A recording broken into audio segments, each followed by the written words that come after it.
probably in the meantime, while waiting for the participants to come in, do you mind sharing with us, Monica, like what does Mm-hmm. the program look like? Like how long the Yeah, sure. Mhm. Yeah, actually, I was about to explain it a bit in the beginning of our session, just Ooh, in case, that's great. because I'm not. I mean, like the tutors that join the meeting, that doesn't mean that I have interacted with them, and they join the previous meeting only for tutors. So I think it's a good idea as well, a good opportunity to make sure they know what Zoom meeting is this belong. Okay, it's a 22 now. Hi everyone. You can say hi and turn on your video if you feel like to do so, and waving hand or saying something. Hey.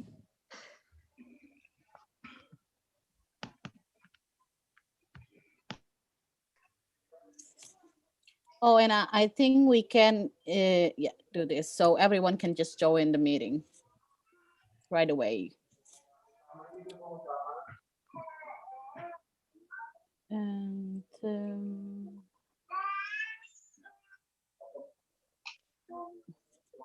Oh, we have so many participants coming. This is going to be great. Yes. yeah. Yeah, just like what you said, Olive, we're gonna have party. We're gonna have a party. Yes. Yeah. A Zoom Is it party. okay? Is it okay to wait another 5 minutes, guys? If like okay for everyone? Sure. Olivia, Nilus, and everyone. We're gonna wait another 5 minutes just to make sure. I think yeah, 10 minutes in Indonesia probably gonna be like That's starting on time. just I wish. It's okay. I lived there long enough to know Indonesian time, island time.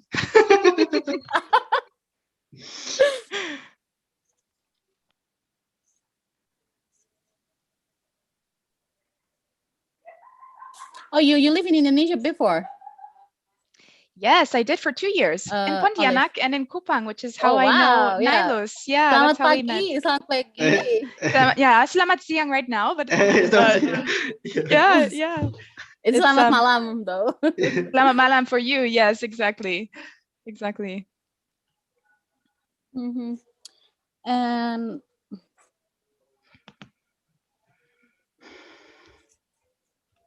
Monica, where are you? Are you also in Malang or no, I'm in Jakarta now. Oh, you're in Tangerang to Jakarta. be exact. Yeah. Mm-hmm. Very nice.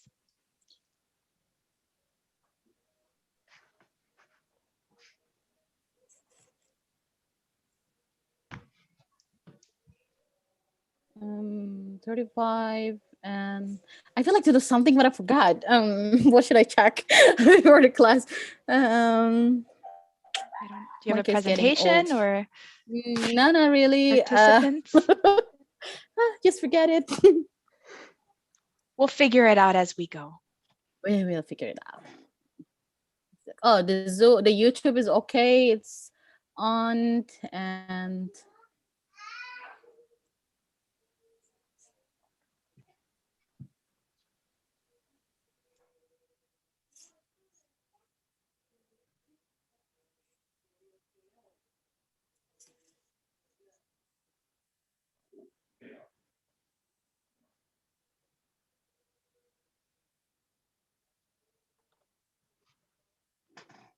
okay. I think we can start while waiting for a participant to keep joining, keep admitting the room. Hopefully, at least 70. The previous meeting that we had with the teachers around 70 to 9 to 70 to 9. 70 to 80 participant. So hi everyone, good evening. I'm Monica for the teachers who also never meet me in a person in Zoom. It's an honor to be here to host this event. Um, and welcome to Olivia, Nailus, Bruno, and we have Hussein as well, I think, as a part of a Global Balajar. which today we are so lucky having them to support our program Satu Jam Seribu Mimpi in creating the teaching workshop. And for your information, Olivia, Nihilus, and Bruno, and everyone here, this is our first teaching workshop. So we have the program for 3 batch. So now is the 3rd batch, but this is the first time we have a teaching workshop, and it's such an improvement, of course, because this is a voluntary program. So the tutor here, we don't pay them, or we also don't we the student also don't pay to join the English class. So yeah, it's a voluntary, and we are so happy here that we have a chance to collaborate with Global Balajar and other organizations. So yeah, and before I introduce our speaker today, I would like to have super short introductions about who are we. So we are Satu Jam Seribu Mimpi. Hopefully you can see the slide. So this is our I haven't changed it. The second batch, this is the last batch that we have, but now we are in the beginning. We haven't started yet for the 3rd batch. So it was Satu Jam Seribu Mimpi was established around June 2020 last year. In the first batch, we have around 80 participants. In the second batch, we have around 280 participants, the students. And now in the 4th batch, it's about around 400 participants that we try to manage in this movement. So the purpose of this community, we are trying to give a strong foundation, safe environment, and also boost the students' confidence to speak in English. And also, like in the 3rd batch, we have also the exam preparation class. So for those who want to take a IELTS class and TOEFL, IBT, and ITP class, they can join Satu Jam Seribu Mimpi. And we have 8 weeks or around 8 meetings per batch. So they're gonna have a private class, 1 tutor with 2 until 4 students in each class. And then we have 3 type of classes in the previous batch, but now in the 3rd batch, as requested from the participant and also the feedback from the tutors, we're gonna have 7 type of classes. So they're gonna be a lot things to do, but that's the good thing is you're gonna be more specific. So the purpose of the students and also the teachers would match because of the variant of the class. We're gonna have exam preparation and still speaking class. So our tutor, most of them are the LPDP alumnus. It's a scholarship from Indonesian government, and the rest are mostly the professional. And the program is free of charge. And don't forget to follow, for those who haven't followed our Instagram and YouTube account, please do. And of course, Nihilus, please write down in the chat box the Global Balajar Instagram as well, so we can follow each other and support each other. That's all about the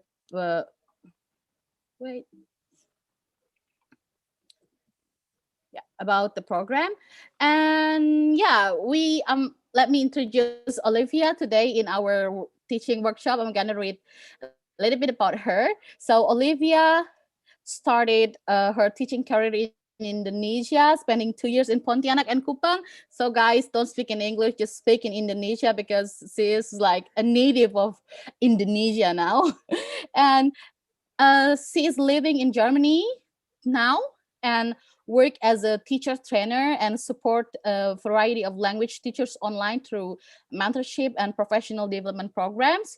And hopefully, and I can see from Olivia eyes that she is really looking for this opportunity to lead this workshop, and also sharing her ideas with us. And I encourage everyone in here, since this is a workshop, this is not a seminar or this is not a webinar, so please do participate in this workshop.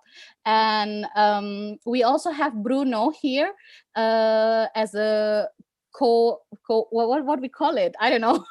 Yeah, Co-host. co-host. No, it's not like a co-host. Yeah, Double it is co-host. co-host as well. Yeah, we all co-host in here.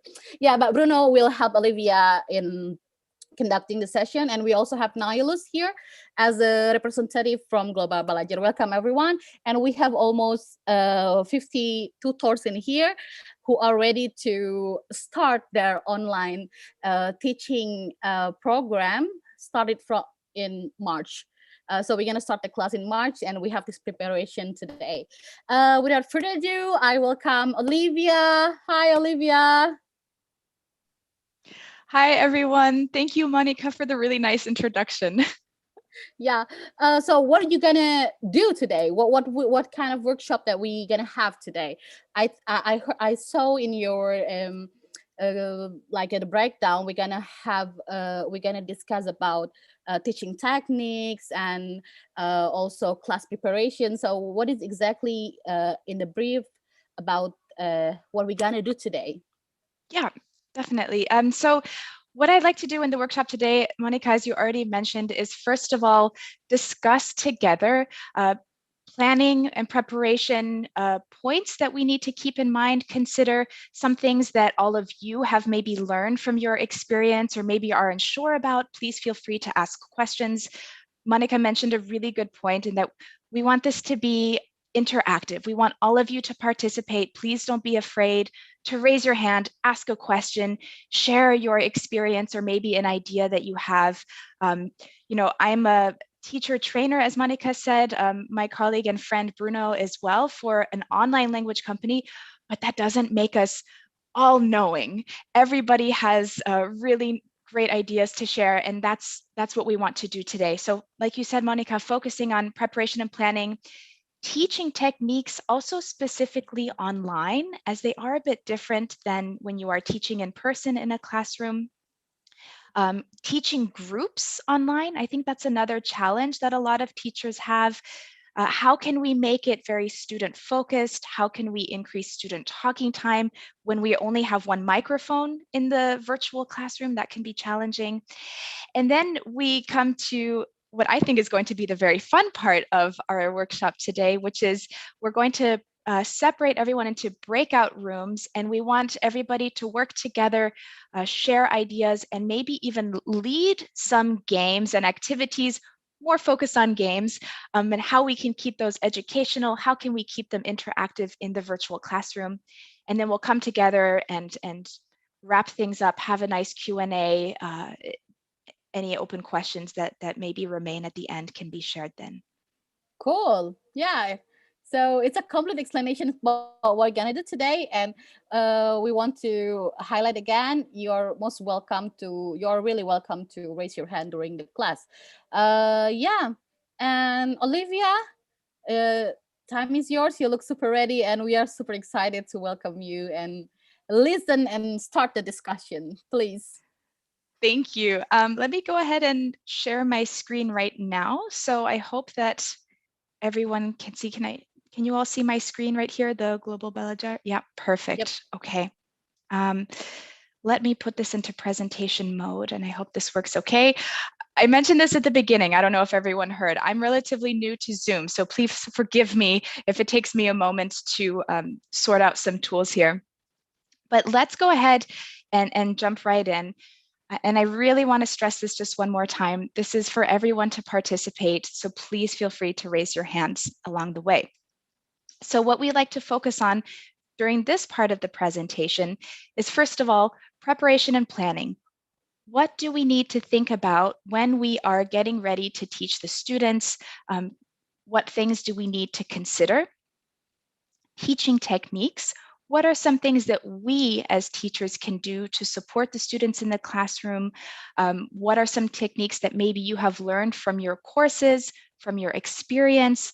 Maybe what are some things that you're struggling with?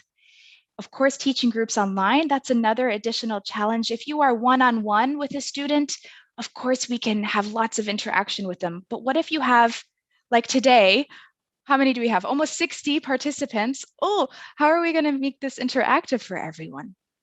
And then finally, some activity ideas. So we want it to be fun. That's the best thing about learning is you really can remember a lot more if it is really fun and interactive, and then we can really hands-on practice some games, play some games together, and just have a good time. So I'm actually going to go ahead now and open up the discussion to the whole group. Anybody who has an idea or has some experience that they like to share, what are some things that we should consider when we are teaching students online, when we're preparing for our classes? And I think I need to, oh, I see, here we go. I'm so sorry, I need to see how I can see everybody's hands. Senapati, I see you have your hand up. Can I unmute this now? Okay, can I answer this? Go for it, yeah, please. Okay, most definitely the thing that we should prepare is the internet connection. That is the number one, utmost important thing. Tell me more. How do you prepare for your internet connection? Well, if I'm in a place that doesn't have Wi-Fi, I should prepare my personal data. Yeah, so most definitely, yeah. Definitely. Because yeah, go for it. in most cases, we don't have like the luxury of having Wi-Fi, I would say, especially in the developing countries, I would say. Not in a, commonly we have like Wi-Fi. So we should definitely prepare for that. That's like the most important thing to prepare. Thank you. I'm sorry. No apologies. That's a great point. I mean, how are you going to lead the lesson if you get kicked out halfway through because, like you said, you lost your data, or you need to make sure you have a stable internet connection? Absolutely. Test it before you jump in. Make sure you know exactly what's going to happen and you are familiar with how to access or how much data you're going to need. Good point. Thank you. I think, I'm not sure if I can see who goes in line, but I think Anafa Fitra, you were next. Yes, am I audible? Yes, we can hear you. Okay, I think the second option we need to prepare is operating system, like Zoom and Google Meet. Sometimes in the school they have an operator. If they can, we can open the room in our private room. Yes, familiarize yourself with the program that you're going to use. For example, for me today is the first time using Zoom and leading a session like this. So I think Monica, we talked about this at the beginning. We had to watch some tutorial videos on that, familiarize ourselves with that. Good point. Nila or Nyla, I'm not sure if I'm pronouncing your name right. Go for it. Hi, yes, it's Nila actually. Thank you so much for the opportunity. For me, because I have participated or I have helped in an actual course before, we always started with the planning of the expected outcome of each section and then work it backwards. So for that outcome, what you need to prepare, what kind of materials, and of course the means of communication as well, whether it's Zoom, Google Meets, or anything, and then all that has been mentioned about before. Definitely. And I really like that idea, Nila, too, because she mentioned starting at the end of your lesson and then planning backwards. I think that's a really great strategy. There's two ways that we can go. We can start with the beginning. What am I going to do with the start of the students? And then how is it going to progress through? But another strategy, like Nila mentioned, is to start at the end. What do I want them to achieve by the end? Is it going to be, I don't know, Nila, do you have any examples of topics that you would, or things you want for them to achieve? Yeah, for example, in the last batch of this 1 Jam 1000 Mimpi program, I already thought ahead of every section, like I want them to improve their reading comprehensions, and in next sessions I want them to improve their speaking and conversation. So yeah, so on. So this kind of general outcome. Yeah, that's a great point. Bruno, go ahead. I see you have your hand raised. Yes. For those who don't know me, I'm originally from Brazil. Can you guys hear me? You can, right? Yes, I'm originally from Brazil, and that means that English is not my mother tongue. So I had to go through the process of learning English as a second language. I think one key thing to consider when we're preparing for a lesson, put yourself into your student's shoes and imagine, remember the difficulties you had. And if you know the language they speak, so if you're teaching Indonesian students, you probably know the difficulties they'll face, right? Because of the languages and things like this.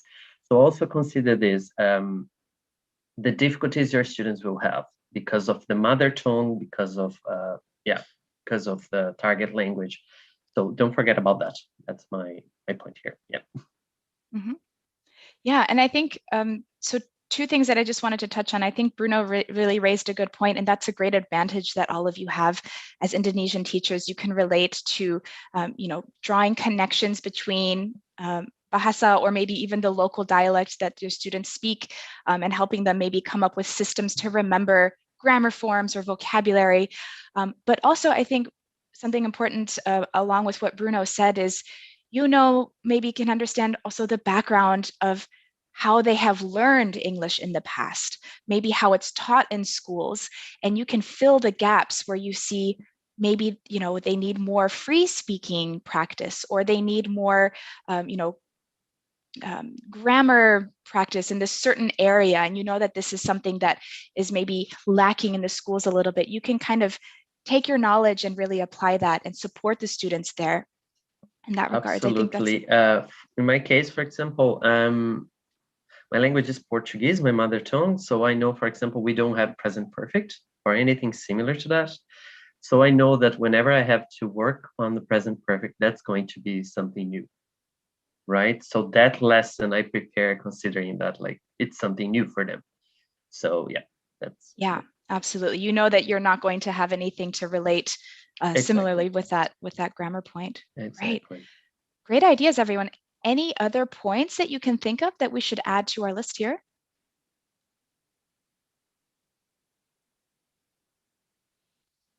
Okay, so a couple more points that I would like to add to what we need to think about when we're preparing our lessons is, first of all, let's see, can you all see this, or is my bar, there we go. Okay, oh, there we go, a nice bottom bar. With all the videos. So the first thing, and this is kind of what Neela mentioned, is setting your objectives. What do you want to achieve with the students? And I think this is really important. Do we want them to practice speaking? And if so, what kind? Is it going to be a dialogue? Is it going to be, asking for directions? What's the language focus that you have? So there's the language skill that we want to think about, or do we want them to work on their listening comprehension, reading comprehension? Do we want them to focus on understanding general context in this lesson? Or do we want them to focus on specific set of vocabulary or phrases or grammar? So making sure that you have a clear idea so that the lesson also has a clear focus from beginning to end.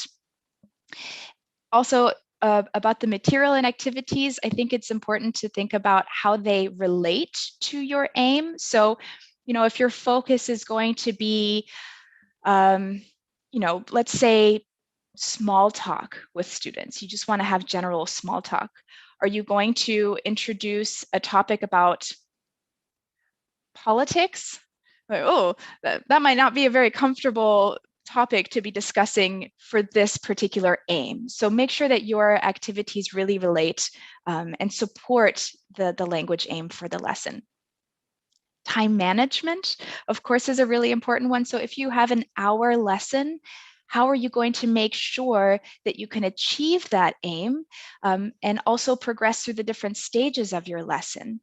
This can be really challenging because sometimes we don't always know what students are going to find challenging in the lesson, what they find easier or not. So I'm sure many of you have had this experience where you plan your lesson and you think, this activity will take about 8 to 10 minutes, and the students are done in 2.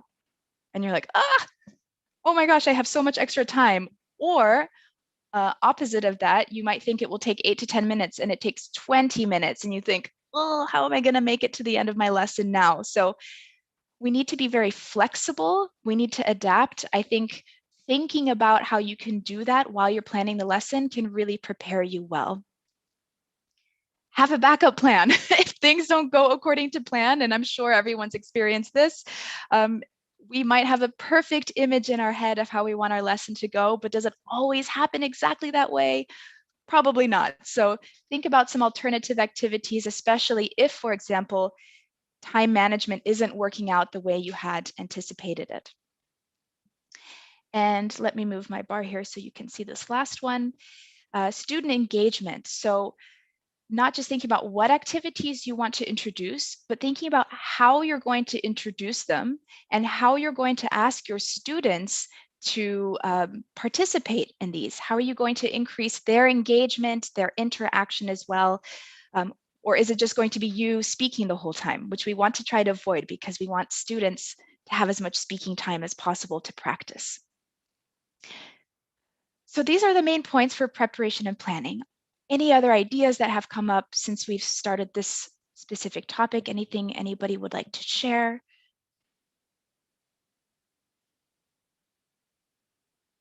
All right, well, let's continue. If you do have any ideas or questions, again, please feel free to raise your hand and join in.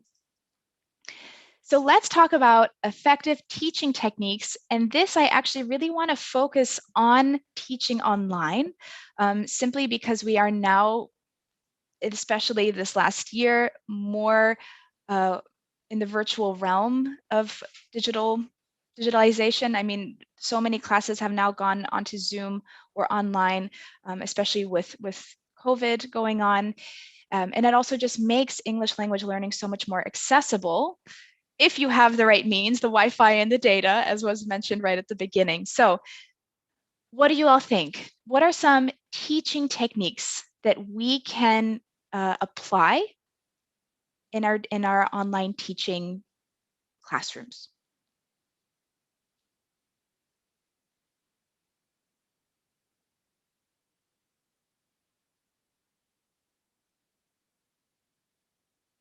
I know you all probably have some ideas and you're like, I don't want to raise my hand.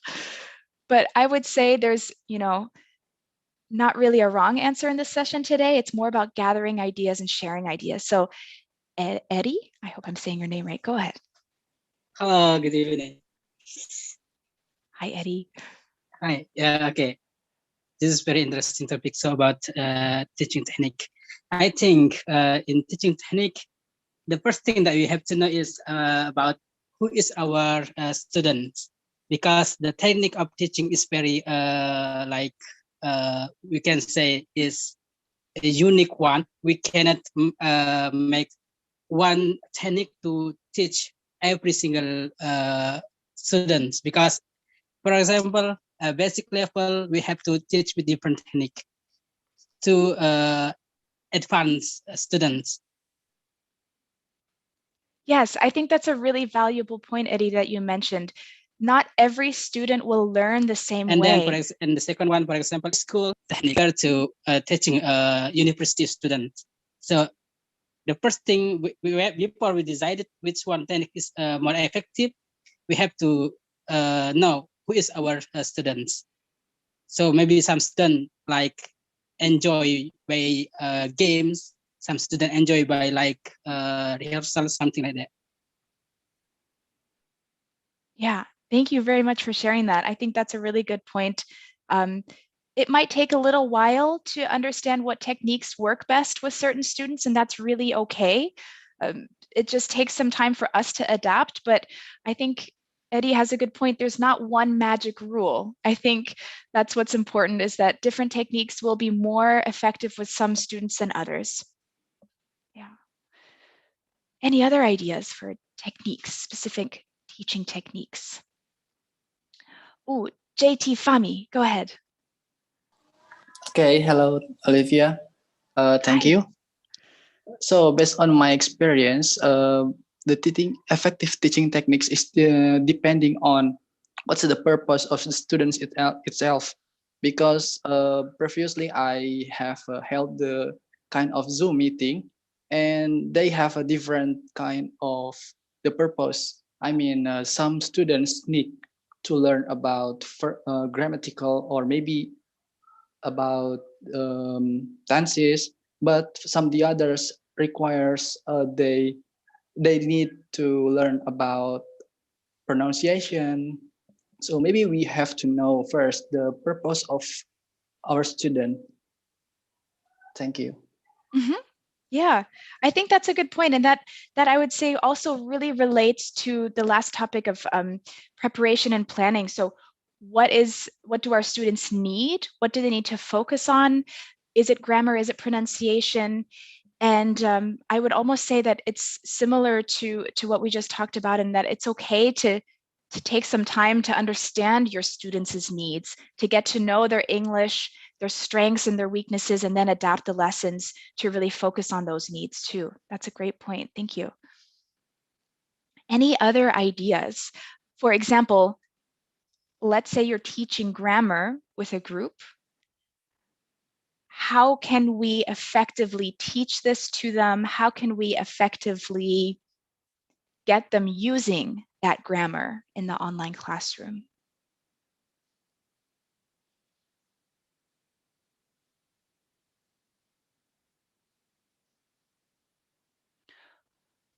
Oh, let's go ahead, Noverico. I hope I'm saying your names right. I apologize if I'm not. Okay, yeah. Yes, you can call me Rico.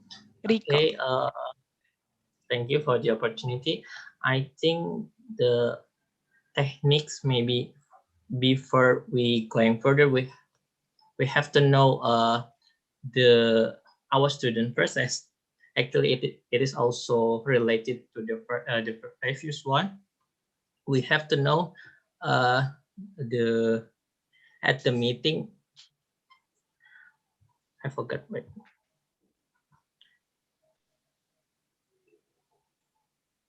Hello. Yes, we can hear you. Go ahead, Rico.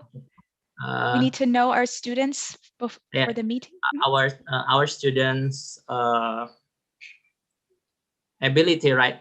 So before and after the meeting, so we have to like give them the test maybe to make sure that they understand what we have teaching for them. So we know the progress from the student based on our meeting right now. Definitely. Rico, I think that's a great point that you mentioned. Maybe we can say giving the students feedback. I think that's extremely important. Yes. So that they know. I'm going to take Bruno's example of present perfect. Let's say we're teaching present perfect, and the students at the beginning of the lesson are like, ugh, what is this? This is very scary and it's new for me. So how can we make sure that they have understood this new grammar point? How can we make sure that they can apply it correctly? And how can we help them understand that they are on the right path to using this particular grammar point? And I think giving feedback is really important there for us as a teacher, specific feedback to say, Nihilus, you did great job with this, with this form. Let's focus on this next time. So we're telling him exactly what he did really well, but also giving him some tips on how he can improve maybe at home when he's studying, etc. That's a great point, Rico. Thank you for bringing that up. Neela, go ahead. For me, I think the techniques related to the preparation and planning. So we need to, well, especially online, you only have certain time allocated to meet. So it's best to let the students know what are expected from them and what kind of materials that we provide them, and yeah, like you said, also time frame, like how many minutes are we supposed to talk and how many minutes that we expect them to speak up, and then to give feedback, of course, as well. Mm-hmm. Yeah, great. Thank you for sharing that. I see I have 3 more hands, and I'm not sure who raised their hand first. So I'm just going to ask Rizka. Molina, sorry, I hope you said that right. Go ahead. Yes, it's me. Okay, Yeah. so Hi. I have experience when I am teaching.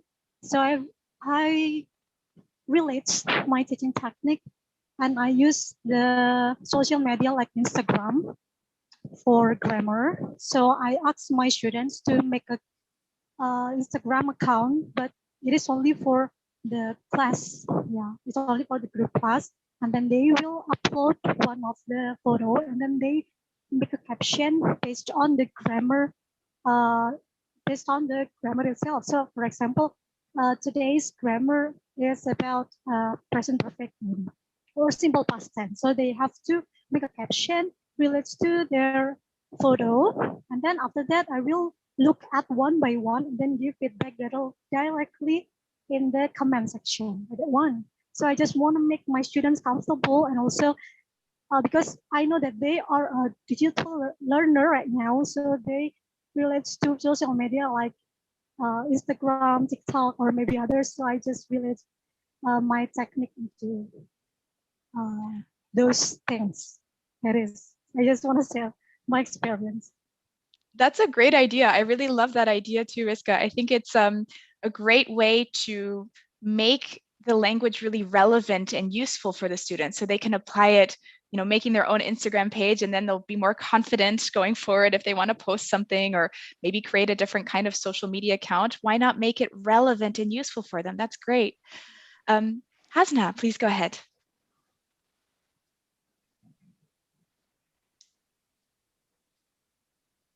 Okay, thank you for the time given. I think one of the most effective technique is the technique that you're using right now. It is one of the most effective, yet it is, well, not to say difficult, but probably it is very challenging. You always prioritize to give some elicitations and then always ask the students and then check their understanding. And then after that, you try to confirm their knowledge and their understanding with your theory or materials they have provided. The very technique you are using right now. It is difficult and so challenging. Thank you, Hasna. Yeah, I think opening up the microphone or asking open questions, that's kind of what I'm doing now. Like you said, it's just getting all of your input, because you know this lesson or this workshop isn't about you all coming and listening to me speak. It's about us all sharing ideas, and I think that same approach can be used for the lesson. So yeah, asking open questions, getting the students to give their input first, and then you can follow up. Sometimes if we speak a lot and then we share ideas, and then the students will say, yes, what you said. They didn't actually elicit anything. And we just gave them all the information. So challenging them there. Yeah, thank you, Hasna. That's a good point. Bruno, did you have something you wanted to add? Yes, that was exactly what I was going to add. I mean, sometimes the students don't know a grammatical point, or they don't know like a piece of vocabulary, but you have a context. Why not encouraging them, like, can you guess from the sentence? Can you guess from, you know, from this example? Could you explain your own words? I am the kind of student that if I have a trainer, a teacher in front of me, just speaking, I might start thinking about dinner, about what am I gonna do after the class, and then you lose me completely. So I would encourage, like, always try to, not always, sorry, but try to get your students to at least try, you know, give them a chance. Yeah. Yeah, absolutely. I think that's a really valuable point. I'm just going to skip this slide right here and go right into some of the points that we mentioned, as we've already addressed some of them here. The first one that we just talked about is elicitation. So asking your students, elicitation really just means asking questions to get your students speaking about this particular topic, and making sure that you're trying to ask open questions. For example, here I have what is the weather like in Indonesia? If you want them to maybe talk about, if we're learning weather, if we're talking about this topic, for example, or what did you do last weekend? If you want them to be working on their simple past, for example. Concept checking questions, these are very similar to elicitation questions, but they actually focus a lot more on the language that you want them to understand. So it's confirming whether they understand this topic or this concept. For example, if we have a picture, what is the weather here? Can they effectively tell us that it's rainy or windy or sunny or stormy, whatever word we want them to try to elicit? What season is it? How do you know this? And I think this is a good one too, is get students to justify their answers. Maybe there's a 50-50 chance and they just happen to get it right. Ask them, why is this your answer? Why did you say this? Not only does it make sure that they really do understand this grammar structure or concept that we want them to learn, it increases their student talking time and it challenges them on another level. So now they have to not just repeat the information that we've been teaching them, but now they have to use their own words to explain themselves. And that's really challenging on its own. I think going off of what Bruno said there before, is really getting the students to independently try and understand language using context is a great technique, because we as teachers want our students to succeed outside of the classroom. We don't want them completely reliable on us. And part of us teaching them English or teaching them a language isn't just teaching the language, it's helping them learn techniques to understand it in the real world. So strategies that they can apply then if you're not around. Instructions is one that I just want to go in on, especially for teaching online. I think this is really, really important, is to keep our instructions incredibly clear. I would even say they need to be more direct than if you were in a classroom face-to-face with the students. When we have a large group of students especially, we need to make sure that each one of them understands what they need to do in activity. If they're working alone, they might just be sitting there and we don't know that they're a little lost. We don't have those social cues or visual cues that we do in the classroom where, you know, that one student is looking around like, what are we supposed to do right now? I don't really know. And they're giving you those eyes like, please help me, teacher. We can't always see that online. So we need to make sure that our instructions are very clear. And a couple ways that we can do this is, I think this is a great technique for teaching online, model the activity. Do one example together with the whole group, demonstrate what you want the students to do in this activity so that everyone has seen it. Ask the students to do it together as a group is a great way to do that, so that you can confirm they understand, and then you can mute your microphone and let them work on their own. We can include instruction checking questions, also known as ICQ. So if I want to confirm a group understands what to do, ask them, give them a short explanation and then say, okay, Nilos, what do we have to do here? Can you please explain it to the group? Another great reason these questions are really effective is it lowers our teacher talking time, because we're not explaining it 1, 2, 3, 4 different ways. It increases student talking time.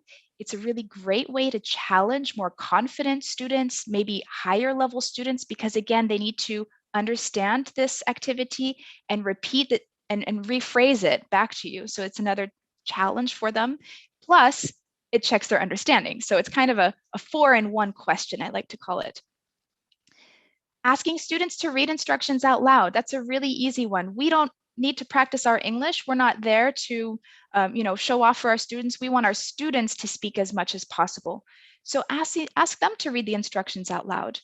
This is also a great way to support less confident students, students who are not so comfortable speaking creatively or freely. Give them this role to read instructions out loud.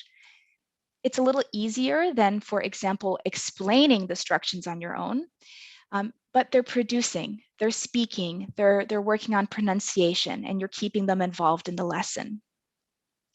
And then finally, my point here is, if you're asking a question, are you asking it to everybody, or are you asking it to an individual? Sometimes we need to be more direct with that. Bruno, tell me what you think about this. Nilos, do you agree or do you not agree? And I'm just picking on you because I see your videos here, so I have your names right in front of me. Making sure that that's clear. Maybe you have all had the experience where you ask a question, what do you think about this? Silence. Nobody wants to answer because they think, oh, I'll let somebody else take over. So in those cases, we might need to be more direct. Language grading, of course, is an important one. Are you teaching higher level students, university level students? Are we teaching children who are not as comfortable with the language?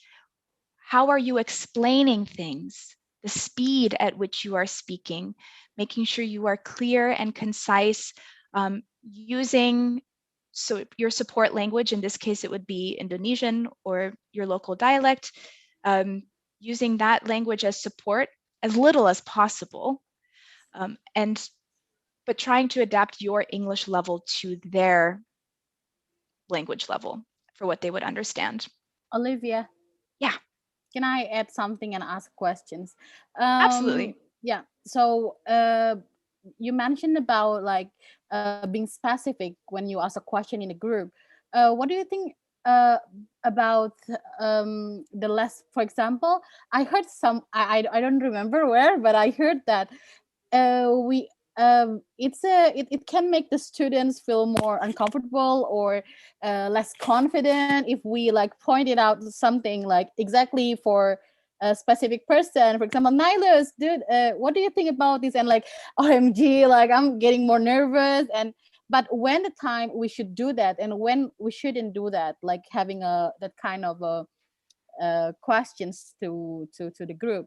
That's the first questions. The second one, I want to add about giving feedback.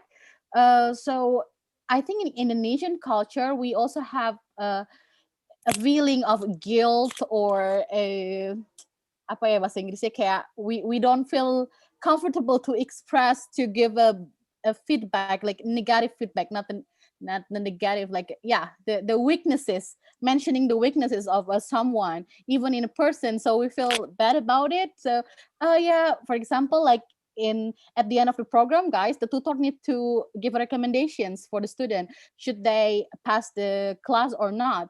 And some of them feel, I feel bad if I say they cannot pass the class, then I'm worried they're gonna feel bad and stuff like that. And I got a good input from one of the tutors. So they call it the sandwich feedback. So when you give feedback, try to give like a positive one, try to compliment them, and then put their weaknesses in a way. I mean, like what they need to improve, and as the closing, you still need to compliment them. So it's gonna be more effective in a way. Yeah. Thank you. Yeah, I see you talking, Bruno. Go for it. And Monica, thank you so much for sharing that. Sorry, do you mind if I take that one? Go ahead. Yes, okay. So the first question about putting them on the spotlight, right? I believe we need to understand the how the group works together, right? Some people, some groups, they're okay with Olivia, do this, John, do that, Mary, do that. Others, they're not, they don't know each other or they're shy. I would approach this then in the second case, I would set some ground rules. I would be like, guys, every day I'm gonna ask 1 or 2 people to do X and 1 or 2 people to do Y. So Olivia, today you'll be giving the instructions, okay? So that's your job for today. Mary, you will be helping out with, I don't know, maybe corrections. Pay attention to anything, and then at the end we can discuss it. So I think it's also important to mention to the students, and I do to mine, that this is a safe environment, right? We're all here to learn.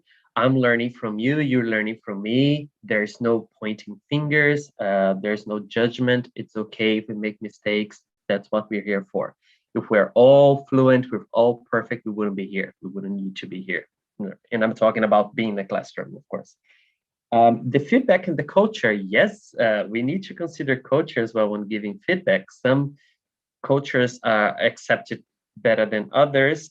My personal, from Brazil, we are okay like with making mistakes. It's not the end of the world. It is expected from us. So it's okay to give feedback like this, but if you have students who don't take corrections in a nice way, perhaps you want to just write down the errors, and then at the very end of the class, you can list them without saying who said what, right? So, okay, I heard, for example, last night I have eaten cake. So guys, how can we fix this? How can we work on this sentence without telling, oh, John, you said this, let's work on this. Because then you could turn this into a problem. Yes. Yeah, sorry, that's from me. Yeah. Thanks, Bruno. I think I really agree with your points there. Again, there's not one magic rule for everything. These are just, we want to share ideas of different approaches. And I think I think it was Monica who just mentioned that. You have a really good point about the cultural part, about giving direct questions. And Bruno, you gave some good insight there. It depends on the group. And I can't really say when it is right and when it isn't right. I think it's up to you to get to know your students and have a good feeling of the group, and if it's effective or not, if they're okay with it or not. But Bruno mentioned a good point. Set expectations. Tell them what to expect in the lessons, and then it becomes a routine, and it's not scary because they know someone is going to be doing or reading instructions today. Somebody else is going to be doing this. And when they know what to expect, you can feel comfortable coming into the classroom. Regarding the giving feedback at the end as well, I agree with this. This is also a very American thing, the sandwich technique, positive, negative, even though I don't really want to call it negative. It's more just giving tips on how to improve. And then finishing with something positive again. I think everybody can understand it's so easy to give positive feedback. We all are so proud of our students and we want them to succeed and feel good. And I love giving positive feedback. And I don't want you to think about it. If you are that person that thinks, oh, I really don't want to tell them what they're not doing well, it might hurt their feelings. I think the sandwich technique is really good. And then another thing is, don't think about it as pointing out what they did wrong. Think about it as you helping them develop further. This is you giving your expertise, your tips for them to, again, independently improve as well. And it doesn't have to be focused on every individual, like Bruno said. Do it together as a group. This can be a nice experience for your group to work and achieve something together, to correct a mistake that was made. We don't know who made it. I already forgot who had cake yesterday. I don't even remember. But do it together. And then when you've achieved this and corrected it together, everyone can, yeah, virtual high five, we did it. And we've demonstrated how we together as a group have achieved something. Bruno, I see you have your hand up again. Go for it. Yes, this group feedback, I think it's also very important. Someone mentioned like a quiet group. Imagine a day that you have a topic and you got them all engaged and they're all participating. Tell them, it's important that you tell them, like, guys, I love how you participated today. Very nice conversation we had. It's important for them to know. I would also, from time to time, ask my students about their own opinion regarding their progress, right? So, John, what do you think you did well today? Tell me, what do you think you need to work on? I agree with what Olivia said. I wouldn't call it negative. That word is so heavy in meaning. I would call something like, I don't know, working on or progression or going forward or something like this. Because, yeah, they're students, of course, they're going to make mistakes, and you call it negative. No, I would avoid this word. Yeah. Nice, thank you for sharing that. I see Nila, go ahead. You have your hand raised. Yes, I would just like to chip in on feedback giving. I think it's an Indonesian thing to assume that feedback means negative, but actually, where I'm in right now in university in the Netherlands, we always encourage to give feedback, and we were told in advance to give positive and negative feedback. So, for example, we routinely present each other's progress on thesis or anything that we're doing, and anyone who gives feedback will need to find positive things to say about this person's work or the way he or she presents, and then the critical feedback.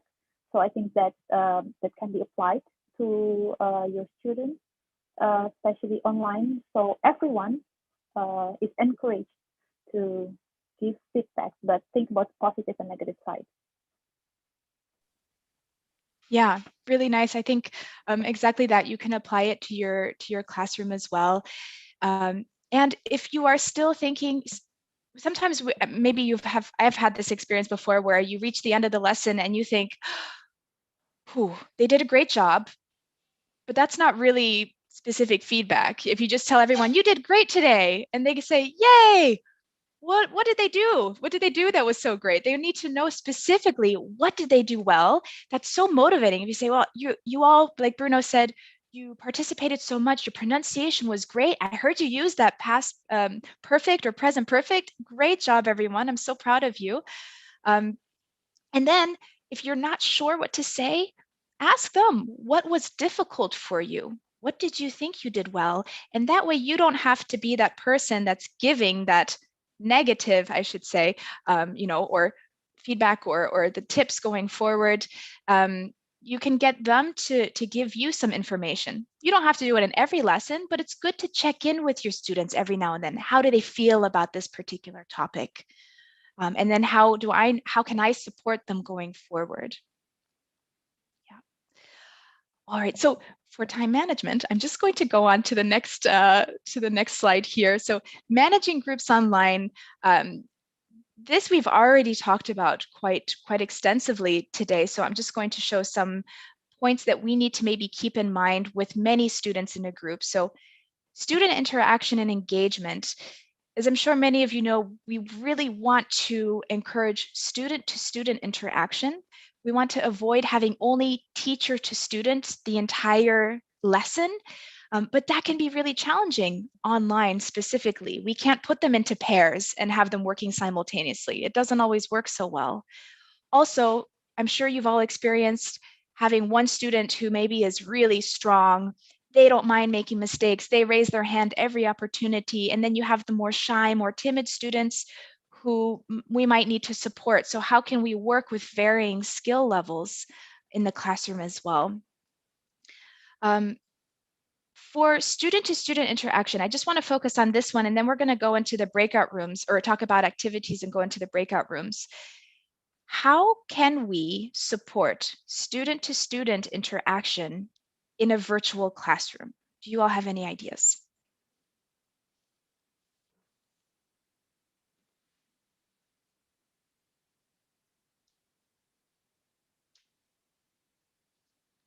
Henny, go ahead.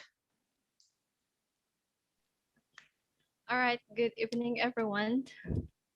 So usually during my class, I start or sometime in the middle of the activities, there is some sort of speaking practice, like, okay, it's like a repetition. It's like asking your friend next to you, or maybe you can choose one friend with one questions, and then continue again until all students can have time to speak.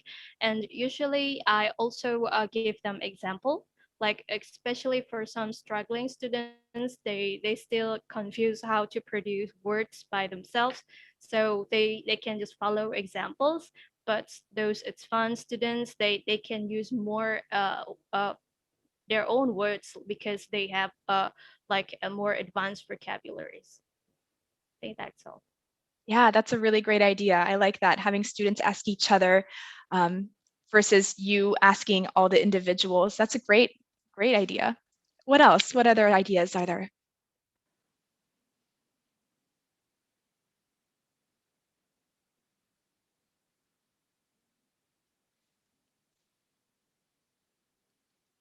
Let me give maybe a scenario. Let's say you want students to work on a dialogue together.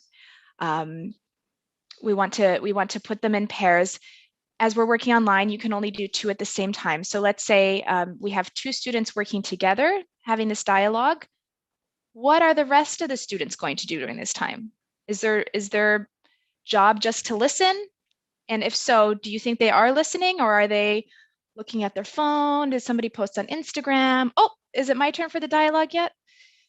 So how can we engage them with this type of activity? Rico, go ahead. Okay, thank you. Maybe before we started the student interaction, we have to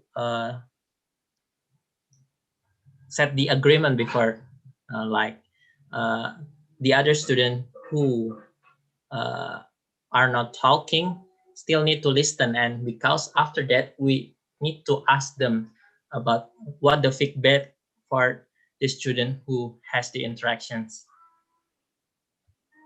Yeah, very good point. Thank you, Rico, for sharing that. Any other ideas what we want to share here? Yeah, Henny, go ahead.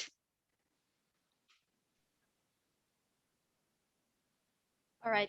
I think we can also give students like a ratings sheet, or like it's like assessments when there are two pairs of students performing. The other students have to take note, like for example, we set some categories like how is their pronunciations, like what do what is the thing that they do very well on the performance or something. So the other students, because they have to assess all the performance, they will keep up their attention to the performance. Thanks. Yeah, give them something to do, and it can be really focused on the language too. Maybe focusing on pronunciation, giving some feedback afterwards. You could have them listen for the target language. What sentences did you hear with the present perfect? Did they use it? Getting them to respond to that. Maybe their job is to ask some follow-up questions to the students who had the dialogue. So giving them something to do that really keeps them active and engaged can be something important to think about. Joya, I hope I'm saying that right. Go ahead. I think it can be conducted with the spider web discussion. For instance, before the live class, students answered questions independently and then shared their responses at the start of the meeting as a jumping off point for a broader class discussion. And at the end of the discussion, I'll share the drawing. I drew lines on a sheet of a paper tracking the flow of the conversation, resulting in a spider web. That's why I call this spider web discussion. At the end of the discussion, I then reflect on the experience and what they learned about who talk, who listen, and who build on the ideas of others. I think that can be an add-on. Yeah, thank you. Yeah, thank you for sharing. Henny, I saw you had your hand up. Did you want to add something, or? Sorry, I just mistakenly Okay, no problem. Yeah, no worries. Okay, great. I think everybody shared some really nice ideas, and we've talked generally about preparation and planning, teaching techniques, things that we need to keep in mind when engaging with groups online. So what I would like to do now is take a look at some activity ideas. These are focused more on game activities. So making it a fun interaction. These could be used for warmer or maybe consolidation games if you want to get them to just loosen up maybe and refresh some of the vocabulary that was focused on. I want to share some ideas here. And then what we would like to do is, let's see, we have 48 participants. So then we can go, I would say, into 5 breakout rooms. Let's say 5 breakout rooms. And I want everyone to kind of share their ideas, other activity ideas. And what's important is to think about how can they be led in a way to increase student-to-student interaction? How does it increase student talking time? And how can we as the teacher introduce it to the group so that we are not the spotlight, or we are not taking up too much talking time for them? So I just want to share a couple ideas of what we have in mind. So let me see if I can, oh, there we go. How do I move this down here? There we go. Okay, so here's a couple ideas that we have that can be very interactive online. Charades, maybe you've all done this, using the webcam. Of course, then we need to set the expectation that everybody has their webcam on. It can really help create a more interactive, fun environment for the group. So saying a word or phrase in the chat with Zoom, you can do that to individual students. So you're leading the activity and guiding it, but your role is very silent because all you're doing is sending the links or the prompts to the students. Depending on who your students are, they could take over that creative part as well, but you might need to support them with that. Taboo is a great one. Maybe you've all played it before. This is one of my personal favorites. I always love playing this with kids, especially, but it can be really fun, especially for review activities or warmer activities to get the lesson started and refresh the students' memories. So let's say we want them to guess the word frog. Let me see if I can have that here.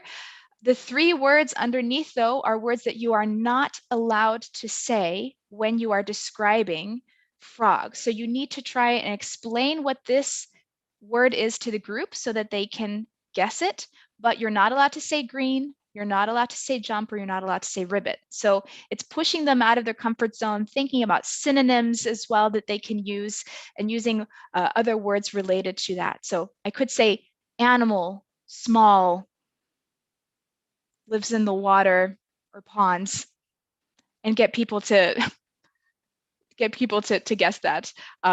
That's one idea. Show and tell is a really fun one, especially if you can tell that your students are really tired of sitting in front of a computer, if that's something that they do a lot.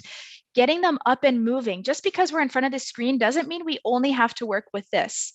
They can bring something from the room and describe it. You can use adjectives to focus on this particular thing. It can be talking about their family, talking about a family tree, anything that's really interesting for them.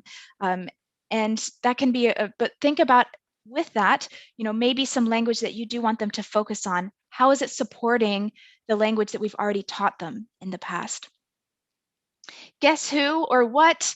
This is another great idea. And everybody, I think, Monica maybe can send this presentation to you after our session today. So if you want to look at these games, but we'll be talking about a few more of these in just a moment. So giving students to think about a celebrity or a movie, and you have to think about 3 or 4 hints to give to the rest of the group. And then they have to guess, who is that celebrity? What is that movie that you want them to think of? And that can be a really fun, interactive, again, another one where you as the teacher are just kind of taking the back seat. So let's go now to what I think is going to be the fun part of this workshop. And I'm going to ask to create 5 breakout rooms. Dini, would you be able to help with that? Sure. Wait a minute. And I think it should be fine for us to just say, I'm just going to put everyone in for 10 minutes. Let's just say 10 minutes. And what I want you in the breakout rooms to do is to first of all, sorry, go ahead, Dini. Yeah. Wait, I think people already click the join breakout room, so it's only 28 now in the main room, I think. What? Really? Oh, okay. I think because it's only 27 now. Suddenly after the pop-up notifications, the house is inviting you to join breakout room. So now they are in their breakout room. Already in the breakout rooms. Yeah, I think look at that. Take them back. Take them back. I don't know how though. I mean, it's fine. It's fine. You know what? This is what we're going to do. So everybody go ahead and join your breakout rooms, and Bruno and I are going to come around and give some clear directions for what we want you to do. And in 10 minutes, for those of you who are still here, we'll meet back in the main room. Bruno, do you want to do? I'll start with 5. Room 5. Start 5, and you I'll work your way to the... Yeah, I work my way down. And I'll start from room 1. Yeah, exactly. Okay, yeah, we can complete the gaps for instructions that maybe we're missing. Yeah. Okay, so everyone go ahead to your breakout rooms. We'll meet back here in 10 minutes. Okay, let's see. I'll go into room 1.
Hi, sorry, I think I just lost my connection.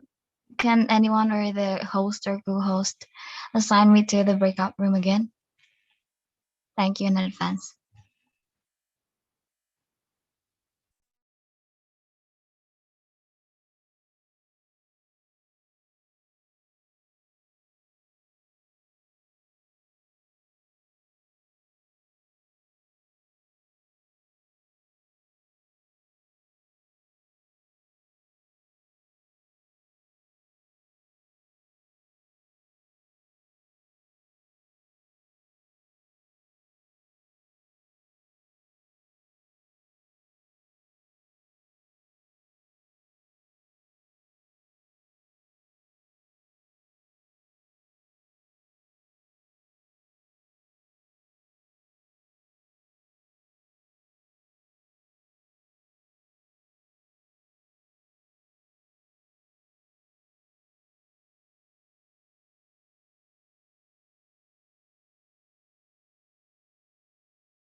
So Olivia, have you finished with the breakout rooms? Hey, I'm just looking right now. I see that Bruno's in the third one, so we've been able to touch base with everyone in the breakout rooms. I think it's going okay so far. I'd say in like 3 minutes, let's bring them all back, and then we can finish with the Q&A and just maybe some wrap up. All right, perfect. So at 8:25, I'll finish all the breakout rooms. Yeah, is that about 10 minutes? I didn't quite look at the time. Might be a little bit less, but I think yeah. At 8:25, let's do that. All right. Okay, I'm just gonna pop into breakout room 1 again. All right. Go ahead, yeah.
Hi, everyone. Are we in the main room right now? I think so, right? I am, but there are still people in room 3, I think. Hmm. Yeah, they're coming. Okay.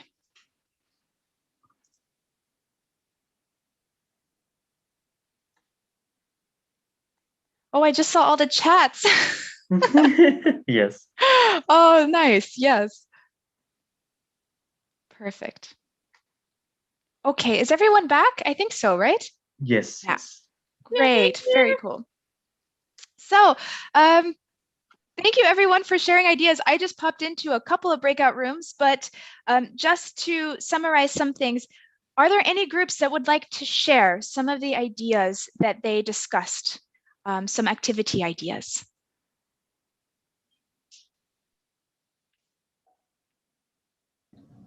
Hi, I can go. Please, I go was for in it. the room with Eka, Dennis, Reski, um, sorry, I forgot. I think, yeah, some other, Brenda. Yeah. So I think everyone has a really great idea. So one of the idea was to play, Reski mentioned that one of the ideas to play Pancasila Lima Dasar. I know, Olivia, you probably not familiar on this, but I don't know what's the English term for this game. So this is where everyone should pull up their hands and bring numbers like on with their fingers, like 2, 3, 4, right? And then you count like 1, 2, 3, 4, 5 for all the fingers, and then you pick the alphabet numbers according to that number. So for example, B, and then the task is mention all mention all fruit names started with B, or mention all verbs started with B. So that's the kind of game that is very popular in Indonesia elementary school. And I think we kind of tweak it into English exercise. I think that was a really good idea. Definitely gonna use that for my class. And then another idea I had, I had this training a few months ago, and the trainer had this game called let's do something. So for example, so it's actually also a good ice breaking exercise. So for example, I'm just gonna turn on my video. So for example, if you say let's go swimming, and then everyone will go swimming, and then let's go sleeping, and then everyone will be sleeping, and let's go running. So all these different crazy activities, but I think that's also a good exercise, so people would know different kind of verbs and also making movement. And I think, yeah, that was a really, really great icebreaker. Even that was a professional training, but we love that activities.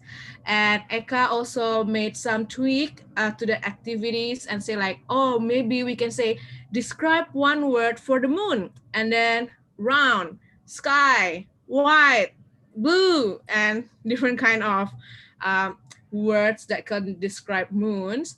And I think, sorry, I keep forgetting your name. Dennis also mentioned about this game called Kahoot. I don't know if you guys are familiar, but that's an online game. Definitely gonna steal this idea. So we just create this online game and then make the students just follow and answer. Yeah, Kahoot is the best. I love it. So, and also Mentimeter for Eka. I'm not super familiar, but definitely gonna try that one. So I think a lot of fun activities from our group. Yeah, super love the ideas. Definitely gonna use that for my class. Thank you, everyone. I love that. That's really, really great. I'm happy to hear that you guys shared so many different ideas, and I love the cultural aspect that you take, a really popular children's game and make it into an English learning activity. That's really awesome. Anybody else? Any other groups that want to share some ideas?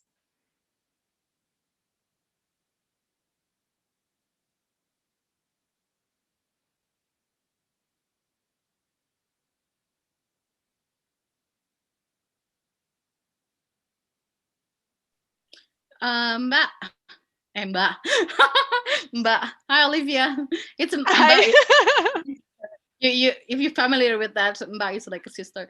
Yeah, in our group we have some games as well, some ideas such as role play, and also try to pick something, your favorite thing, and try and explain what is it, or make them guess what is that. And also we have like for all tutors, we have a previous materials from the previous, we have materials from the previous tutor, and one of the tutor in batch 2 has a game called the holiday maze. So it's a PowerPoint, so it's related to the giving opinion topic.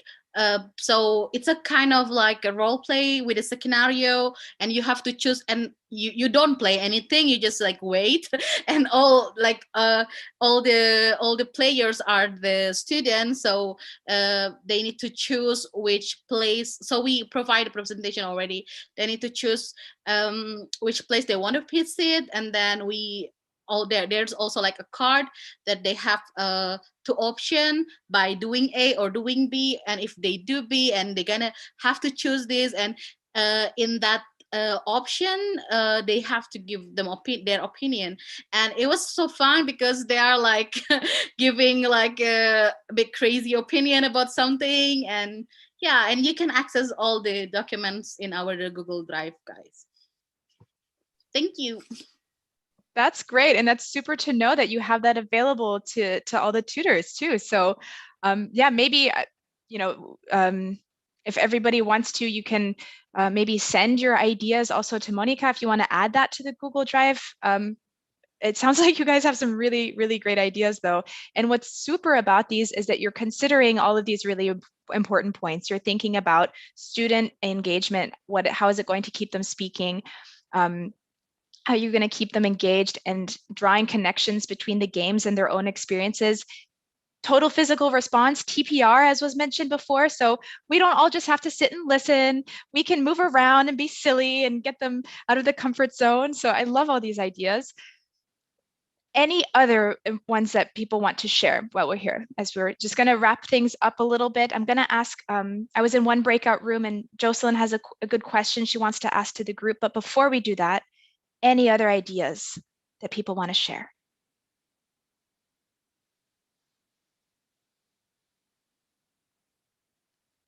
Okay, well, if you're not comfortable sharing it, that's fine. Or if you think about something later that you want to share, you know, I'm sure you can get in touch and share your ideas with the group here. Jocelyn, you had a really good question in the breakout room. I just want to invite you to ask that to the big group here. Yes, for someone who don't have any English background, what's the tips for a first-timer teacher? Because, you know, we know English, I know how to speak, and I'm also a student of English myself for 18 years because I'm 18 right now. Well, not 18 years, maybe like 10 years, and I have been into IELTS as well. But I think that there's an art of teaching, and I'm speaking for my fellow friends who is also a college student as well, who like to teach English voluntarily. And yeah, I feel like, what's the tips for a first timer to teach English?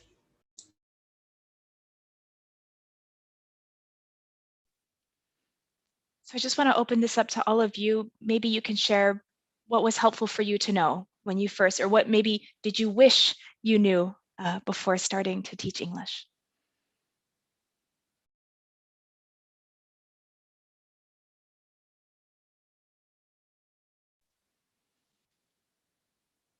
Were you our professionals when you first started? I know for me, there was a lot of things that I had to learn.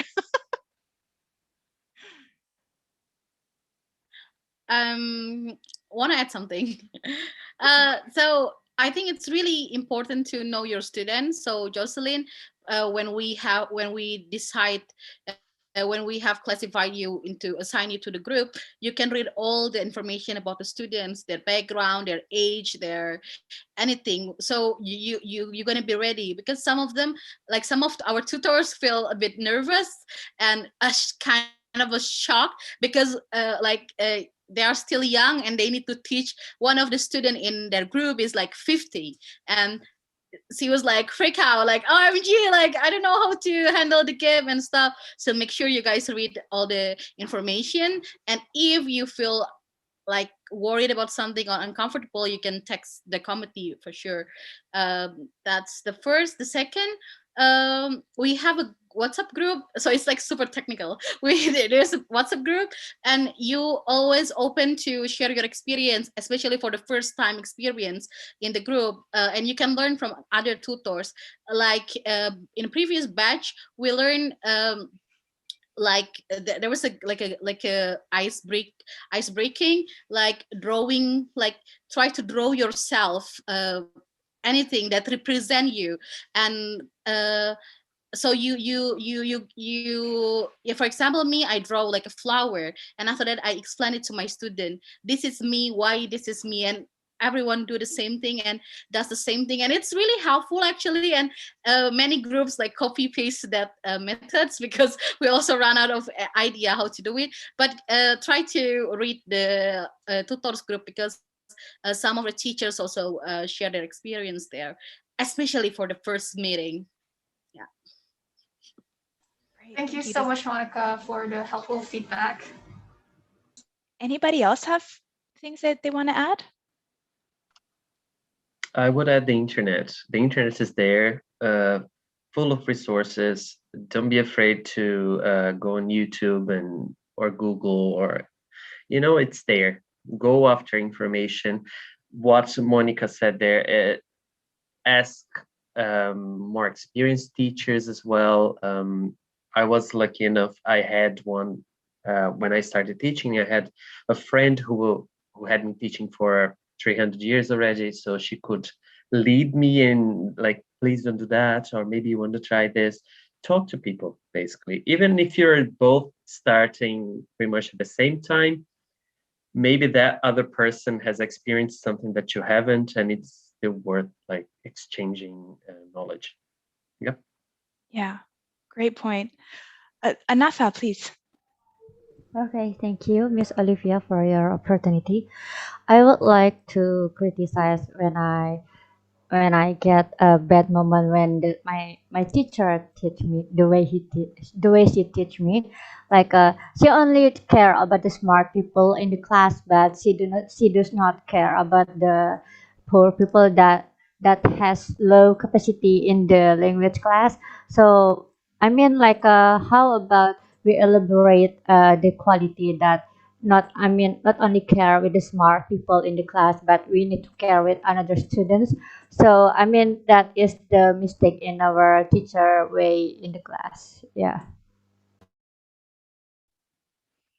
Definitely. I think that's a good point to keep in mind, is supporting all levels and all personalities. And I just saw in the chat too that Eka wrote, how can we encourage students who are very afraid to start speaking English? They may be shy. Of course, we have those students. And, I would say, some tips that we mentioned before is you can encourage them by giving them slightly easier tasks, but it's not obvious that you're giving them these easier tasks, such as read the instructions out loud. Ask them easier concept checking questions. For example, I could ask them to say, what color do you see in this photo? And you can point at what you want them to say. So you're giving them very clear directions. More confident students, you might be able to ask a more open question and say, what do you see? That's very broad. So they can say whatever, but one student who's not as confident or creative, if you just say, what do you see? They go, I don't know. But if you're giving them very direct, what do you see here? What color is this? Then you are focusing on that language you want them to produce and supporting them, but again, not making it super obvious. It's important to not forget about those students who are maybe not speaking as much. Just because they're not participating doesn't mean that they don't want to participate. Sometimes they just need a little extra support. So thinking about that is a really good point, Anafa. Thanks for bringing that up. Monica, I feel like we've kind of naturally transitioned to the Q&A section at the end. Yeah, it's okay. I mean, we can still discuss about the games idea and what we discuss in the breakout, of course, if you guys still want to share. And I still want to I still want to hear more about the idea, the games. Yeah, I think there's some great ideas that were discussed, Yeah, and this is the, you know, Abis Lima Dasar, I want to play that like super one. So let's make it a blend. So either feel free to share another activity idea, or if you have a question generally or something that you want to share, please go for it. Actually, I just thought of something that I wanted to mention about preparation for new teachers as well. I think, you know, if you're nervous about it, observing a lesson, maybe asking Monica if you can just join a lesson and observe how somebody else teaches, that would be a great experience for you. Another thing is to be prepared for the unexpected. So when you're planning, know that things will probably not be exactly the way that you planned them, but that's okay. We have to be flexible. We have to adapt depending on who our students are. So to keep that in mind, I would also encourage you to, like Bruno said, use the internet. Do your research. If you think, oh, I have to teach present perfect, do some research, refresh, make your own notes. I mean, I'm a native speaker. I had to learn a lot about teaching English. How do I explain this? I didn't know how to do that. So it's a lot of research on our own. Make sure you know what's comfortable for you. And I would encourage you also to write questions for different sections that you plan. So if you have an activity, write out the questions you want to ask the students. So you have 2 or 3 prepared. That way, in the moment, if you're like, oh, block, I can't remember what I want to say, you have your preparation there. So just some tips for a new teacher there as well. But I've spoken way too much already in this workshop today. So how about from all of you? Any other questions or ideas for activities?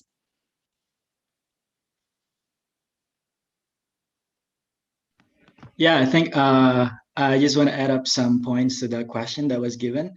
I think that really jogs my memory when I started my first year of teaching.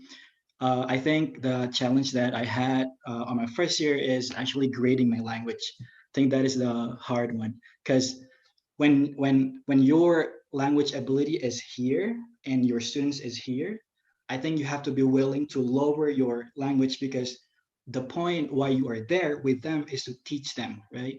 Not to sometimes we, because I learn English and I try to be cool in front of the students and I want to mention lots of idioms and big words and it doesn't work. I mean, that's not what you're supposed to do. I know it's always tempting to use big words, but don't do it. Yeah, just lower your language and make sure that your students understand.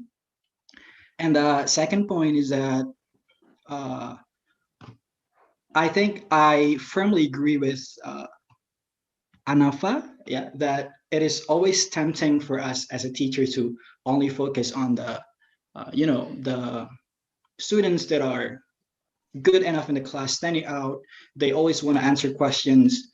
They're good students, but I think our most important responsibility is also to focus on those who are struggling. So make sure that you also provide an activity that can also provide help for them. Yeah, I think that's it. Thank you. Yeah, may I up to speak right now? Yeah, I think the only problem in teaching work is not only the score that we care about, but we need to see how active the student. I mean, we also not only see in the material on the curriculum, but we need to see about their activity in the class, and also we need to see about their attendance in the class. Sometimes when I see some teacher, they're being emotional with the score. They just care about the score, but they do not care about their active about the active student, about the attendance. So sometimes they get a problem with the score. So when the teacher think that the student is very stupid, I mean, they just slower learner. So but they are active in the class, and then but they are always attend the class, but the student expectation with the teacher is out of expectation. They got a best score, uh, the student feel not appreciated by the teacher because the student get a bad score by the teacher that do not respect their active in the class. Thank you.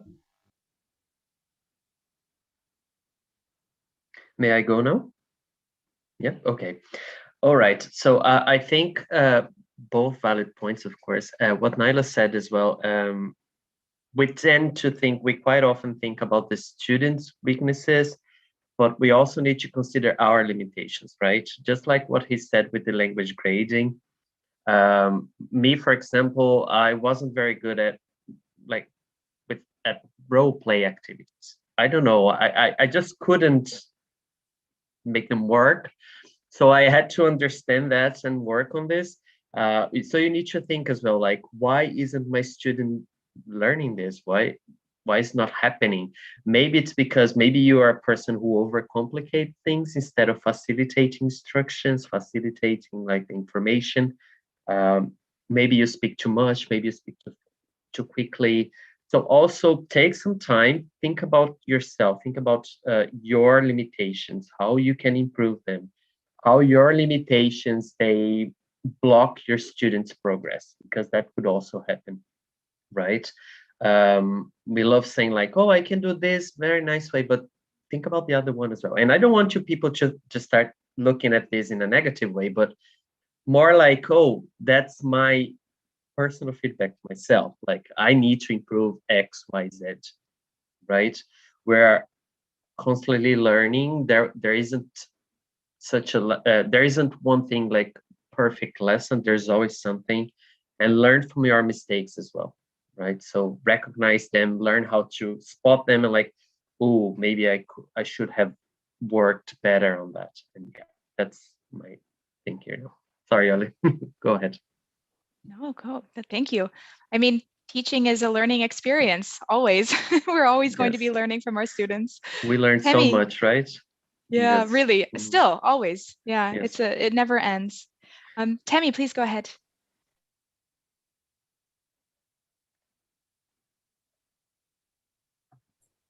Hi, Olivia. Can you hear my voice? Okay.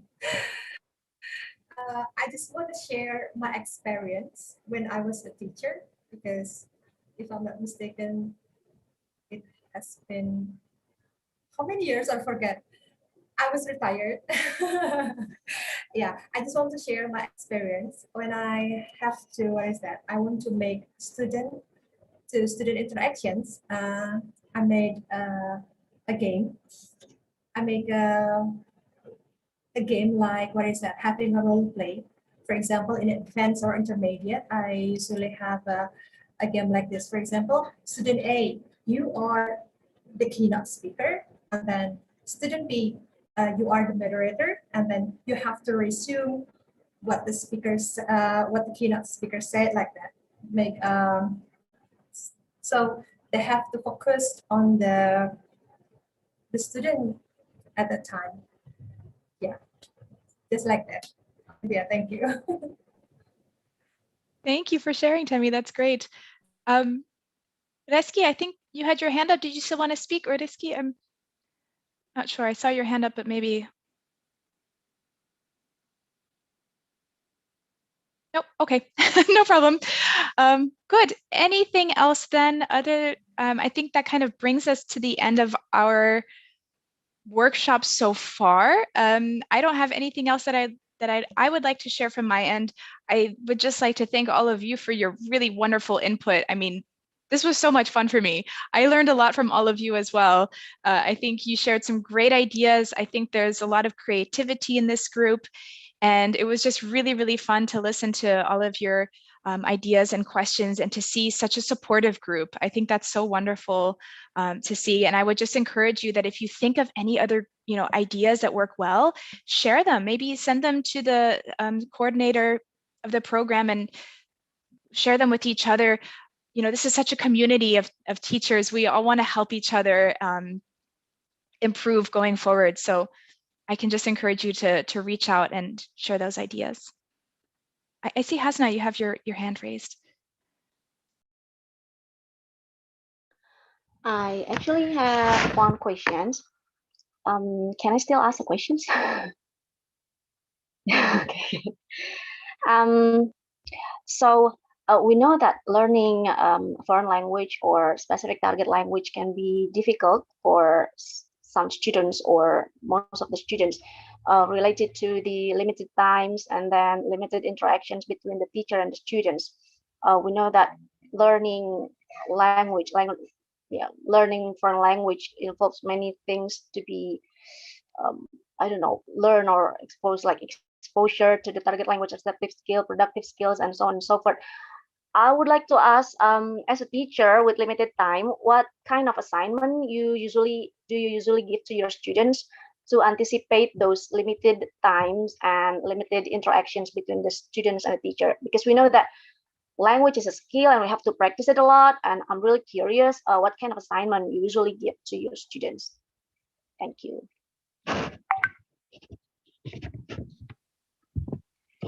So I'm going to open this question up to everyone. Hassan, I just want to make sure I understand. The question is then, what kind of activities do you give your students to practice on their own outside of the classroom to support their language learning? Great. May I give my... Please, go for it, Eka, yeah.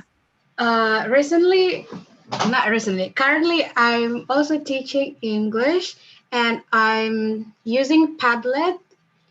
So I made one Padlet page for my students, then I share the access to them so that after or before our class, our Zoom class, so they can put their questions, or if other students can help them answering the question, so I don't need to answer the question, so they can have such an interaction in there.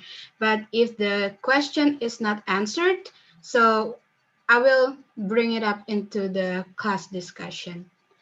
Yeah, that's from me. Thank you, Eka. Anyone else have any ideas to share? Yeah, JT Fami, go ahead. Okay, thank you, Olivia. Maybe, I don't know. That was me. I accidentally did that. I'm so sorry I muted you. Okay, thank you, Olivia. So previously, I give the homework or assignment to my student, not students, my friend. Give them some maybe task about using voice note in a WhatsApp, so I can check it later. Because if we have to read all, or maybe checking all their assignments through online, it will be takes time. But when we using voice note, maybe it will be more easily, I think. I don't know. That's it. Thank you. Thank you. Yeah, that's another nice idea. Anyone else?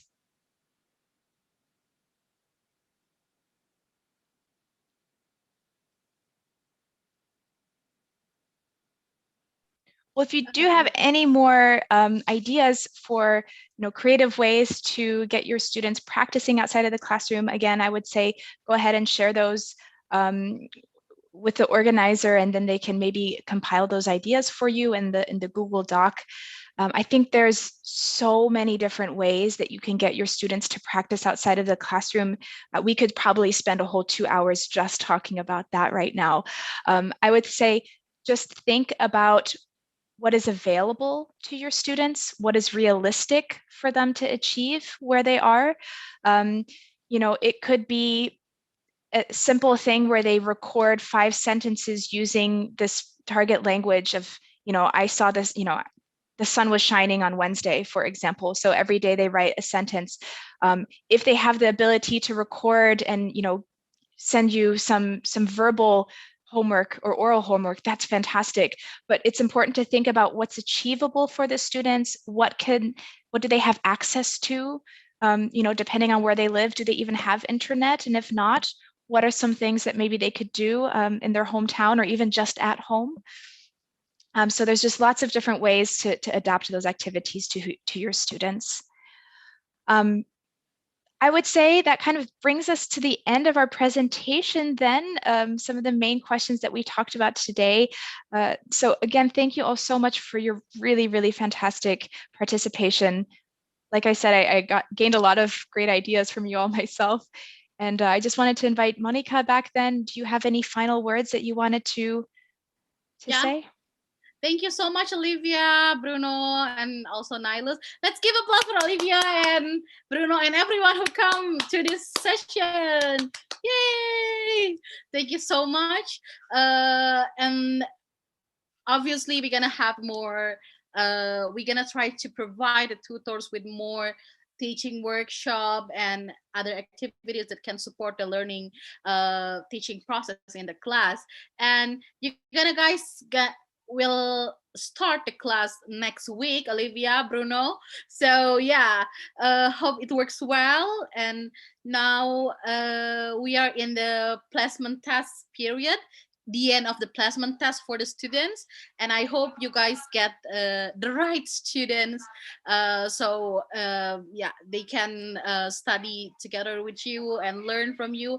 And one more important thing is, in this program, it's not only about teaching, but also it's also about inspiring. So make sure you, I mean, like, they obviously gonna look up to the tutors. Actually, don't make it as a burden, but make it as an opportunity to share your experience, share your knowledge, and don't ever feel bad about anything. I mean, please text us. We are super reachable. If you have a problem, we have a curriculum team to help you. If you don't have any idea what to teach, you can also contact us and access our Google Doc. And thank you so much again, Olivia and Bruno, for the session. And please keep in touch. We also have a Global Balajar Instagram. Do follow them. You're gonna get more input as well. And of course, we are looking for a future collaborations between any organization. We're gonna have it soon, I think, with TBI, the British Institute. We're gonna have soon with another organization. We are open to grow this organization together, this community together. And before we end up the session, let's take a group picture. I'm gonna screen cap the picture, so if you are able to turn on the camera. Yeah, so now we are seeing a beautiful face and handsome. OMG, where have you been, guys? Okay. 1, 2, oh, wait. 1, 2, 3. Next page. 1, 2, 3. One more. Smile, smile, smile. Sarangi. We're gonna post it in Instagram. Be ready. Thank you so much, everyone. See you on the WhatsApp group. Thank you so much, Olivia. Thank you. And Thank Bruno you. and everyone. Thanks, Thank you very everyone. much. So nice to meet you. Thank you. Thank you, And I'm Olivia. gonna Thank share you, the Bruno. Thank you, materials. everyone. Thank you, Olivia. Thank you, Bruno. Thank you, Olivia. Thank you, everyone.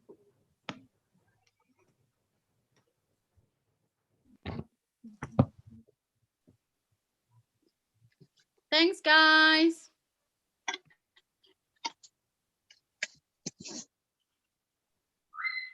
Monica, I just want to say thanks so much for having me. This was so fun. We're so happy and grateful having you in the session. Hopefully, we can have more collaborations in the future, Olivia. Yeah, I would love to. I mean, any way, you know, that we can work together, I would, yeah, really love to join in any capacity. So just let me know, you know, anything. I mean, time difference can be a little bit of a challenge, but we can make it work. Olivia, I do have yeah, Instagram. put it in the text. So Monica. we can, and Bruno as well. We can. I have followed Nailus and Global Belajar for sure. Yeah, so I we can have take to. What you is my guys- Insta? I'm going to put it in the chat. Yeah, Here, sure. you can add me. 1, 2, 3. I am friends with, of course, Nilos as well. It's Monica. There we go. Yes, Mas Mamet. Yeah, I would like to say that I really like so much about the Olivia's presentation. It's so, oh my God, I really like it so much. The way she speaks, the way she explains everything, it's just so clear, and it makes me like, oh my God, I have to do better and better for my students actually. Yeah, we're gonna do that together. Yay! I'm so glad to hear. I mean, we just, want to support each other. And I'm happy that, this was useful for you too. Like I said, we're all still learning. It's always a constant learning path. So I think that, I was so blown. I have to say, I was so impressed with all the participation today. Really, there's some really great ideas. And Monica, you have a great program that you've set up for them all. The support system is absolutely amazing. I really it's fantastic. And I think it's such a great way not just to encourage, English students, but English teachers too. It's so great. Yeah, I didn't really think about that actually, but yes, of course. Yeah, so I mean, yeah, we want us, the student and the tutors, all of us are empowered, so we can empower each other by being empowered.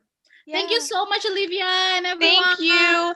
Selamat malam. Have a good night. Bye, everyone. I don't know. Sleep tight. Good night. Hey, do. Bye. Thank you. I'll just end this. Yeah, Mbak Dini, thank you so much. Thank Mas you. Mamet, bye-bye. Bye bye. See you. Thank you.